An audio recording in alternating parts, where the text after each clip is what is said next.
all of us are very, very aware of what's happening in Minnesota. We've seen these kinds of riots before. It happened in Los Angeles not too long ago. And we saw them in 2020 during the Summer of Love, the mostly peaceful protest. Well, today we're diving into what you need to be doing to be prepared if this kind of a thing breaks out in your area. Now, obviously, none of us want to be in one of these things, at least most likely. But we never know whether we're having to head into the city for work, we're going to visit family, and we don't know where these things are going to break out because frankly, they're starting to break out in a lot of different places, these protests. And sometimes these, what sometimes start as good meaning protests turn into riots. Well, today we're going to talk about how to stay safe, how to be better prepared to face this kind of civil unrest that we're facing now and that we'll likely face more in the future. Let's get into it. Welcome back to the One Row, and today's topic is one very topical because it's January 20th as I'm filming it, and I'm actually going to put it out today as quickly as I can get it edited and uploaded. And the reason is because I think it's urgent that everybody realize what's going on, what people are doing, and how you need to be prepared and better protect yourself and your family. Now, the reason why this is so important is there is a lot of talk today about storming capitals across the United States, different state capitals and Congress, etc., to protest the tyrannical rule of the president and whatever else. And I'm not getting into the politics of it because this isn't a political channel. It's not what I do. But I think it's important that we understand what these people are, that are participating in the protests in this insurgency or whatever they want to call it, what they're talking about doing, what their tactics, methods, strategies are, how we can use those to actually be a little bit safer. Now, before we get into it, if you do end up enjoying this video, please smash that like button, subscribe to the channel if you haven't. Now, the first thing let's talk about, a lot of times these protests, they start off as well-meaning protests. Sometimes they're even, they've gotten the licensing or permits from the county or the city to do these protests. Sometimes they're more just take to the streets and cause mayhem and mischief.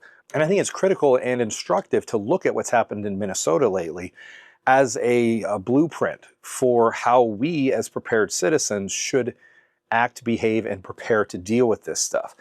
So what we're seeing in Minnesota is we're seeing these things break out, whether it's organized, unorganized. The protests start, they engage with ICE. They'll do that. Now, sometimes ICE will engage back, sometimes ICE will disengage. But what's not happening is the local police departments are, for the most part, letting the rioters riot. And this is really problematic because we've seen video multiple times now of them pulling people out of their car, pulling people off the street, accusing them of working for ICE or being ICE federal agent, and beating people. We've seen beatings, we've seen stabbings. The other night, last night or the night before last, I saw video of guys in the riots just literally sitting on the hoods of their cars with rifles, full-on regular rifles. Now, this isn't going to go well. This was not on my bingo card for the year of this level of civil unrest. But sometimes you win at bingo and sometimes you don't. So what do you need to do? If we look at what these protesters are doing, again, not getting into the politics of it, what we look at their behavior and we look at their methods. So obviously the first thing that you want to do if you want to avoid this is don't go downtown into big urban centers.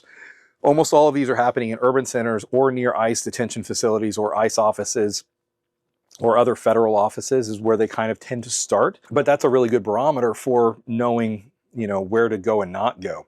However, some of you have to work in downtown cities. Some of you have to go, visit family. Sometimes you find yourself in a situation you didn't intend to get into at all. Now, this is where having a, get home bag is, I think, really imperative because with them blocking traffic, for example, or if they attack your car, you need to bail, you're going to be on foot, and this is, again, plays into the get home bag scenario, which I've done videos on before, and I'm actually rebuilding my get home bag right now. So I've actually got some of my get home bag stuff we're going to talk about, but that's not the only thing this video is about. This video is much, much more about how to deal with the rioters.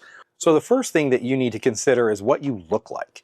Because they are literally stopping people on the streets and they are saying, hey, you look like a Fed, chant anti-ICE slogans with us, or we're going to say you're a Fed. And these guys are like office workers just trying to get back to work. So the best thing you can do is not look like a federal agent. Well, a lot of us in the preparedness community naturally dress, look, and act like, you know, a Fed in some ways, right? Like the traditional, the tactical gray man look that we all kind of, some of us look like that, and some of us mock that, and some of us look like it and mock it. The tactical gray man look, right, of some kind of you know, 511 pant with you know, a flannel shirt, you know, with a you know, t-shirt underneath the flannel shirt, you know, whatever jacket. We've got, you know, we got our scruffy beards or our long beards. We got tatted arms. I don't, but some people do. That's not a gray man, because you stick out like a sore thumb. Like I'm in, you know, I live around Washington, D.C. in Northern Virginia. There's a lot of former military here. There's a lot of federal agents that live around here, and a lot of active duty military that live around here. They look that way. Not all of them, but many of them do, particularly the ones who were in infantry or special operations. They have a look to them. And it's not a bad thing. It's just that is the thing. And a lot of times our, you know, our civilian gray man look, we tend to look like that too, because, well, it's cool looking. And so, and it's also comfortable and it's practical for us carrying EDC stuff and being ready for whatever. The most gray man looking thing you could be in, you know, in that kind of a civil unrest situation, is to look like them. Instead of having, you know, a flannel and you know, 511 pants, have a pair of jeans and a black hoodie, right? Have, you know, on your person, or at least in your get home bag, have a balaclava, have a shamag or whatever that you can wrap your face up, because most of them have their faces covered. So be, you know, dress like they dress, right? If you have to be in those areas, there's nothing wrong with that's not how I would necessarily normally dress, but it's not far off from how I normally dress. The first thing that I would recommend on top of your normal get home bag is to have something that's going to help protect you from CS gas, pepper spray, any kind of other, you know, thrown objects, help protect your eyes, your lungs. One of the things that I recommend if you have to be in one of these areas is to really strongly consider either getting a gas mask or at least a half face respirator and goggles. So if you do, they have you know, passive vented goggles, which will help some with gas, but it's not going to stop it all. They have non-vented goggles. So really strongly consider getting some non-vented goggles, so there's no air exchange between inside the goggle and out. Do that, get a half face respirator. Now, you may just be able to go to Home Depot, Lowe's, etc., and pick up, you know, a $30 respirator that's going to do some stuff, and it's going to help any kind of solid particulate, maybe a little bit of the smoke, etc. But that's not going to fully stop it. In order to fully stop it, you have to get what I would call a true gas mask with a proper filter. And this is an NBC 77 Soft from Mira. This would do very, very well. And this mask is a Mira C7, I believe is what it's called, mask. And it's I just got this recently, and I've been very impressed with it, frankly. I'm not gonna. So once you open up the vacuum seal on this, it actually starts to degrade the filter. So I'm leaving it on. But you basically just attach this here, put the mask on, do what you need to do.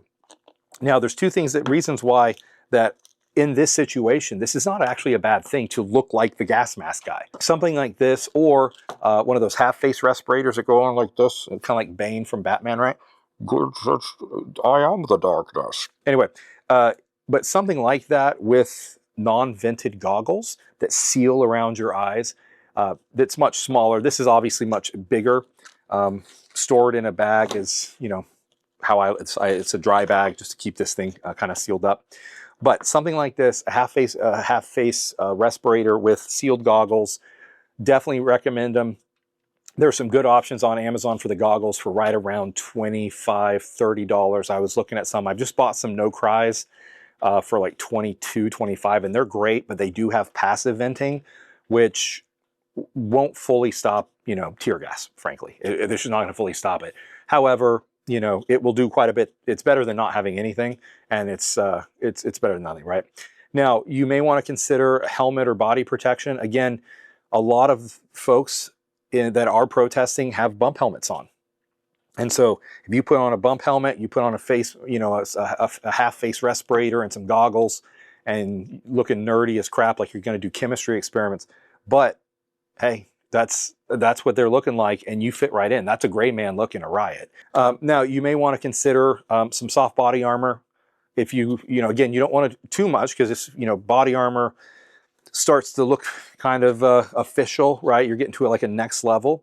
And if you've got this big bulky body armor under your clothes, it may cause you to look a little suspicious to the rioters, and they might kind of pick you apart a little bit. Nothing says Fed more than Molly. And so if you have a backpack, your get home bag, make it slick. This happens to be a Vertex bag, and I like this one. This is actually my get home bag. It's mostly empty right now because I'm rebuilding it. Video coming soon, folks. Any kind of bag like this, just again, avoid Molly. Make it look like an REI backpack. It doesn't have to be garish colors. It can be black and subdued, but avoid Molly webbing on the thing. Avoid, obviously, American flags on the thing, because they're literally attacking people who have American flags. Anyway, so yeah, avoid that. So the next thing you want to consider having, kind of, that may not have been in your original get home bag, or just naturally have in your car, would be a bigger size or a full size, bear sized pepper spray or gel. This is a Sabre Frontiersman Max. Again, off Amazon, nothing particularly special about it, but it gives you a whole lot further spray than a standard pepper spray, and a lot more. And so having something like this that you can pull out if folks get too close, if folks won't leave you alone, etc., and just start clearing people away from you, it's a great option. Not super expensive. It might also be a great idea to have a collapsible baton, like an asp baton. I don't know where mine is right now. I've got two of them. I've got a cold steel one, then the generic knockoff one. And you can get those anywhere from around 50 to 100 bucks. Again, check your local laws for some of this stuff. The collapsible batons, pepper sprays, different cities, different rules, different whatever. Now, obviously, having a concealed firearm is a great tool, a great thing to have. But it's really a situation where if you're being surrounded by a crowd and you have a magazine, maybe you got 15+1 in the chamber, and you're not sure if they're attacking you yet, right? Like, they're just talking to you at first, and then they start getting more and more aggressive, and then there's a whole lot of them, and now they're surrounding you. And at that point, like, you're in it, and just, I'm not sure that pulling a firearm at that point and just unloading into the crowd is going to go well for you, both in the moment or after legally. So something like this, is a little bit more justifiable. Now, if people come after you directly, if you've tried this and they're now coming at you physically, I'm not your attorney or your moral compass, so you do what you have to do. Another thing you might want to consider is something like this off of IWI. This is an M14 smoke grenade, and if you take the certification, do the process to get them, having something like this. Now, this stuff sprays orange. It's an orange tint to it. These smoke grenades also come in orange smoke. So pop, say pop 2 of these, chuck them out, as you're spraying. People are going to think that the smoke is the spray. And now that buys you a lot of crowd dispersal to give you space to get out. Again, it's creating space, creating time for you to leave. And so if you can cause confusion and do that, then do it. There's a lot of rules and stuff around these things that you've got to take into account and consider. I'm not your attorney, and I'm not telling you to do it. I'm just saying that that is a possibility of an effective thing. And I'm not recommending it, though. Not recommending it, but it might be effective. Next up is medical and trauma kits. I think it's more important now than ever to have a decent IFAK with you if you are in your get home bag. This one's got a turn. This was the one actually. So even though my Vertex bag doesn't have Molly on the outside, inside the main front pocket, there's actually a wall of Molly. So this is my first aid kit, and it's inside. So it's, again, I don't want it to look tactical, but it's inside and it has a whole lot of capability. This is a Rhino Rescue. I got it off Amazon. It's got the tourniquet attachment on the bottom. So I got one tourniquet there. I've got another tourniquet in the top that's still sealed. I have chest seals. I have duct tape. I've got hemostatic gauze. I've got an Israeli bandage in there. I've got other kind of wraps, moleskin for my feet. Well, one thing that you may want to consider adding to your first aid kit in your get home bag is a way to flush chemical irritants out of your eyes. So if you go to Target, Walmart, whatever, and buy travel-sized contact solution, some kind of a saline solution, so that you can flush your eyes. So because again, if you're caught in it and you don't have your respirator and your goggles on, then or gas mask, then being able to flush your eyes from that OC, from the CS, tear gas, whatever it might be, would be very, very good idea. Now we've come to communication and evasion. So let's do communication first. So this is simply a little battery-powered AM/FM radio. Phones are great, internet's great. You can be, you can follow where some of the riots are happening, etc., from local news. You can listen as well as you're walking. It's also handy to have a radio that you can listen to VHF, UHF. Now this particular one, this is a Baofeng F8, so it's not a UV5R, it's a F8 HP Pro. There's a whole lot of reasons why I like this, and we'll do a radio video at some point. This has got an expandable Nagoya antenna upgrade, but this is a good thing to have. Now again, this starts to look very fetish, right? This is like a big, beefy radio, and I'm not sure how much the protesters are using these kinds of things yet. Maybe they are, but something to think about. And this is one of those that the wire runs up, you clip it to your shirt, and the clip's got a little mic on it, and then it's got the little clear thing that goes up to the earpiece that goes in your ear, like Secret Service guys, you see them. The problem with this thing is you look like a Fed. This 100% makes you look like ICE or whatever, and it's going to draw attention. So I don't know that I would actually use it. I have it, and I'm going to have it in my kit in case I think it will be helpful. But I just realized that this starts to shout like look at that guy. He's different than the rest of us. So we talked about ways to create space from the crowd and to get folks away from you. Well, then you got to go, right? You got to go. When you're going, a couple things that are handy to have on the go. Be a pair of binoculars. You can get a small pair of 8 power binoculars for not a terrible price, and they can be decent quality for 40, 50 bucks. This is a monocular, I guess. This is a cheap, like $20 thing, but it's like 12 power, and it works really, really well. I don't know, a 12 power might be too much for the city, but an 8 power would be good. I'm sorry, this is a 16 power, not a 12 power. 16 by 52. It doesn't have to be great. Again, just throw it in your bag, have it in case you need it. It's a tool that you can live without. But then also consider getting a pry bar and wire cutters. So this is I got this, it's kind of cheesy, but it's Spec Ops pry bar. I don't know, I liked it because it was black and brown, and I thought that was cooler than like a DeWalt one that's like black and yellow. I don't know that it matters, but having a pry bar, being able to pry your way through obstructions, doors, etc. Very nice thing to have. Also, in a pinch, this might replace your asp baton. And also a pair of wire cutters. Consider getting a pair of these.